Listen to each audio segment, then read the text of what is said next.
Hello guys, আপনারা দেখতে পাচ্ছেন যে আমরা আমাদের ভুঁইয়ে ঢুকে পড়েছি। আর এখানে কত ধরনের সবজি লাগানো আছে, যেমন টমেটো, বেগুন, পেঁপের গাছ আর সর্ষে, আর ওই দেখুন কদ্দুর গাছ।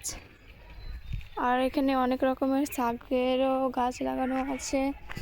এই দেখুন অনেক ধরনের শাক, বেগুন। আর এই তো এটা আমাদের ভুঁই। এখানে টমেটো লাগানো আছে, এখানে বেগুনের গাছ লাগানো আছে। যেখানে দেখুন কত সুন্দর সুন্দর বড় বড় বেগুন ধরেছে। এই দেখুন কত সুন্দর সুন্দর বেগুন ধরেছে, অনেক বেগুন আছে। আর এখানে বরের গাছ তাও আছে, কাঁঠালের গাছ আছে, এখানে অনেক ধরনের মরিচের গাছ আছে।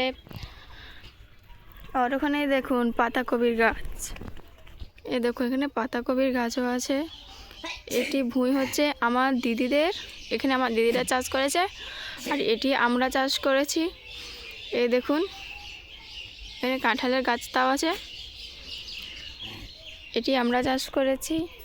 আপনারা নিশ্চয়ই কমেন্ট করে বলবেন যে আপনাদের কোন ধরনের সবজি পছন্দ। তো ওকে বাই।